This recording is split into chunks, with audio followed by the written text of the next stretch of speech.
Madia, first, I take on to that particular point. I need to tell you like what actually is all about when you talk about SMEs. Today, when we talk about any developed countries, let's talk about, let's say, US, Germany, Taiwan, Korea, and the latest is into China. You look at our India, why these countries have been able to take on and able to develop the best of the industrialists, best of the finance to the world. Because they had SME companies which started ago and they have been supporting the economy in terms of developing. Now, any economy, if you really go back, they are the engines, they are the driving people who actually contribute a lot in terms of going ahead and making a stable economy. Even when it comes to Oman, Oman did realize the importance and the values what an SME or an entrepreneur can add to the system. And in the year 2013, understanding this, okay, there was an organization which was formed by the name of the Public Authority for Small and Medium Enterprises, very well known as RIADA. This does a wonderful job for going ahead and supporting the Omani brothers and sisters in understanding the businesses as to how the businesses should be taking on. Today, when we look back from 2013 to as on today, now they have categorized the businesses into three different categories. One as micro, second as small, and medium. When you're talking about a micro, it's all about employees. It's a startup business between 1 to 5 employees, and the share capital or the investment could be less than 100,000. Today, you'll be surprised to know almost more than 32,000 entrepreneurs or the SMEs are registered under this category. Going forward, when you're talking about a small, that is where we are talking about from employees from 6 to 25 number of employees. Now, the share capital from here moves on from 100,000 to 500,000. Now, again, the registration for this kind of units is it's extremely encouraging. It's almost around 10,000 members or units who are registered under this particular category. The final one, when you're talking about, is the medium one, which is from, let's say, from half a million, that is from 500,000 till around 3 million. And the employees will be from 26 number of employees to maximum to 99, or it may go beyond that. This comes under the category of medium. And currently we have almost around 3,500 units or entrepreneurs who are registered under this particular category. So when I'm trying to say this, Oman is currently geared up. And this is a time when we really have to emphasize that we have more entrepreneurs, we have more SMEs coming to the table and getting collaborative along with the existing economy to develop it. Thank you, Dr. Anchan. Talking about SMEs, what are the services offered by most of the entrepreneurs in Oman? Now, when you look at Riyadh, what do? They handhold everyone in terms of going ahead and first understanding the project as to what business they want to get in. They have a team which understands the project. They have an entire team which goes ahead and educates them. Trainings are being given. They also have strength in terms of identifying, hand-holding companies who can come and support them. And finally, in terms of financial, because financial plays a very big key role in this. So there is Sanat Fund, there is also Tanfi, then there is also fund which also comes from companies like Oman Development Bank. So there are various places, private institutions like, let's say, from Shell, we had Shell Intalaka, we had the Zubair companies like Zubair Group who actually promoted their own. So there have been a lot of companies also who came forward to develop the entrepreneurs. Talking about entrepreneurs, Dr. Anchan, what is the difference, or what is the difference in terms of businesses that the already existing companies have and the ones that SMEs are doing? How does it differ? Okay, this is a very interesting point. When you're talking about what does an entrepreneur or what is that SME should be looking at. Now today everyone is used to WhatsApp, am I right? Now WhatsApp was not there. Now what is that? What are we trying to talk about? Whenever we're talking about any entrepreneur or an SME, he has to be unique. He has to have the ability to come out something to understand what the current trend is all about. And that's when they come up with products and services which caters in the current market. I'll give you a few examples as to what actually happens in the international market, how it can be also been adapted down to the local market. Just to go back to the WhatsApp scenario, this gentleman called as Jan Kom, who founded this, okay, he had this kind of a thing saying that I should come up with a messaging system which can be sent across web without using, that's where he went on working on it. And it took him almost more than 15 years from the time he conceptualized the system. And ultimately, when it realized, today, when you look at Facebook acquired his company almost for a whopping 19 billion. I mean, today WhatsApp is used by anyone, everyone. It's one of the greatest products. Now, what does that it really mean? That means you are trying to come up with a unique product, understanding the technology and understanding what the requirement the market has to offer.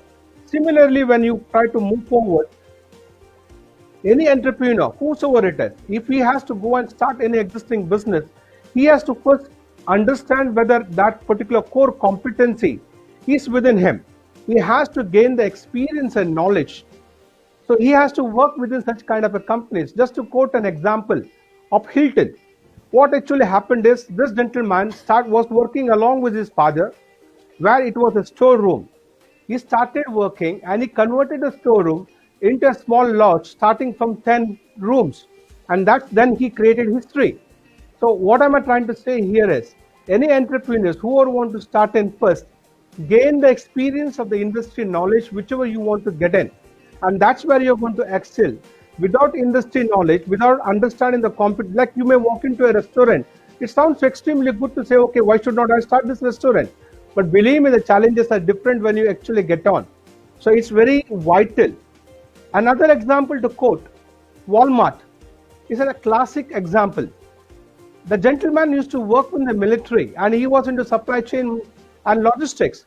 He realized that today if he comes out with a new product to reach out to the client and the cost of deliverable can be low, that means the consumer is able to get the product at a lower price, and he went on creating a history, and that's what's Walmart. And today you look at the same thing in terms of Lulu or the other hypermarkets which has really followed the same kind of a synergy. So the market keeps going across. People need to understand this is the time when the youngsters come forward. Now, to give an example, like we have the best of the doctors. The doctors who come forward, they can come up with a clinic, they can come up with the specialized hospitals, they can come up. Similarly, there have been companies down here in Oman. We have classical examples of companies which have created world-class history. They saw an opportunity, they worked on it, and today they are the best in that particular area. So similarly, when you're talking about creativeness is another art. Walt Disney is an example. He was a guy who used to like to do cartoons. He used to draw cartoons. He understood that within him, that is the inner strength what he had.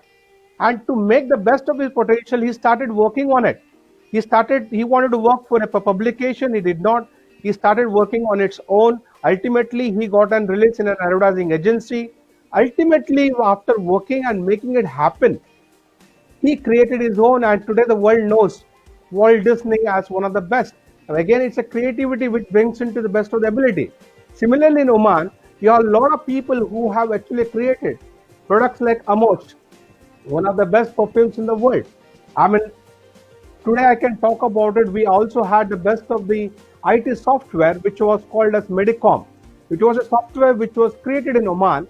Now it has been acquired by an ISA. It's an Australian company which has been taken over. And that is one of the best software when it comes to medical health. It was developed in Oman. Similarly, there are a lot of products which has been developed in Oman. And I'm quite sure in the time and age to come, you will have a lot of different services and products which will take on to the globe.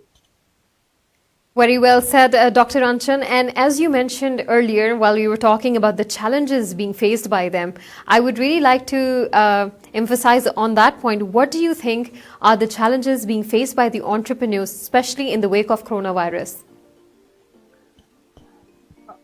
It's not only coronavirus. Of course, we have a different challenges after coronavirus. But the key factor, any entrepreneur, firstly, is all about finance. It's all about getting the finance been done, looking for a venture capitalist or looking for someone to fund the particular project, someone to collaborate for that particular project. And even if he gets the fund, how to manage the fund is another key area. Now, this is where I would say the government of Oman, along with the government of Oman, the public sector, and also the private sector, should play a very key role in identifying the opportunities where the entrepreneurs are planning to come forward, and they should come forward to ensure support in terms of financing is being given. That means the project should be waived off. Let's say there should be written in period of only an interest for a period of a particular time, which is certainly down there. But what actually happens here is when they start the particular project, the investment cost goes up. Particularly in Oman, the investment cost goes up for various reasons, which I'm quite sure if you take a strategic decision, this can be addressed. First cost is in terms of rentals. Today, whenever a businessman starts a business, he needs an office space. If he's looking to store a product, he needs a warehouse. If he wants to promote a product, he needs a showroom. So what actually happens here is he makes a lease agreement or rental agreement along with those members. Now, at any given point of a time, please try to understand the property which you currently rent or lease has a particular value. There should be a definite value which could be worked out between the entrepreneur or the company which you want to take and the person who leases it. Unfortunately, today we do not have that. So what actually happens is the rental cost is very heavy. The person keeps on paying the rents, even for the showroom, even for the warehouse, for the distribution, and to the other places. Now imagine if he has to keep on paying it and the business cost keeps on going it. Rather than that, if the rentals are converted as an asset after an amount is being given, that means let's say a cost of a particular place or a unit is around 10,000 riyals, and the entrepreneur or the business organization has paid that particular amount for a period of let's say 5, 7 or 8 years, that should be owned by the company. That encourages the entrepreneur to have multiple facilities, multiple outlets, multiple showrooms or multiple distribution centers, which today is a big question. I think this is one area where serious addressation should be looked at. The second factor which should be looked at is in terms of labor. Now what happens here is whenever a company has to do any kind of an initial beginning, it has to have team members, it has to have employees, where the employees need to be paid salaries. Now what happens is if you have to have the employees with you, let's say for a minute, I'm a small construction company. And today, as a small construction company, I need laborers right from masons to carpenters to name the people. Now, I cannot have so many people on my visa because my process keeps on changing. But if the market is open today, where I can go and fetch them depending on what I need, that means today I have a particular work to be completed which is related to painting. I go ahead and get those particular people and complete my job. Tomorrow it's related to someone related to false ceiling, someone related to plumbing, someone related to electricity or electrical work. So now what happens is if the labors are available, then the challenges are easier. The cost doesn't come to the company that he has to have so many people, existing people, and they wait for the work to be done. The cost goes up because by the moment you get an employee, you make him work, the visa cost, the staying cost, the transportation cost, believe me, it is not as easy for an entrepreneur to bear all this. But if the cost could be reduced down and if he is able to make the labor resources available and which can be on anything depending on the work, it could for a period of 3 months, it could be a period of 3 weeks, 6 months, depending on the work. He goes and does it and the contract has been clear. Now here, even the labor gets an opportunity to go ahead and complete the work and get on to the other economy. So here the cash flow into the market comes in and the labor flow changes.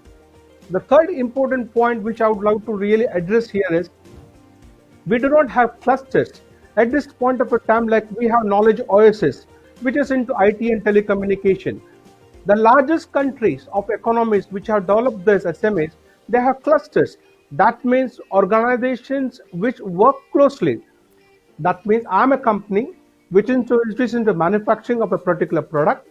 I can collaborate with a similar kind of an organizations or companies. That means we have companies for food manufacturing. We have clusters for pharmaceutical companies. We have cluster for shipping. We have cluster for logistics. In this case, what happens is share of knowledge, experience, cost of operation, cost of distribution, cost of manpower, everything could be shared. So this is where we need to really work towards to. Thank you, Dr. Anchan, for such a detailed outtake on the challenges being faced by the entrepreneurs in the country. Talking about challenges, I also wanted to ask you, Dr. Anchan, what kind of services do you think the country needs access to at the moment, and how SMEs can help provide those services? At this point of a time, it's very important for to understand, like we already have Made in Oman. The government of Oman has already invested in Made in Oman as a brand. We already have organizations which is from the government side. Government has invested in infrastructures. Government has invested right from roads to railways to ports to telecommunication. Everything is there.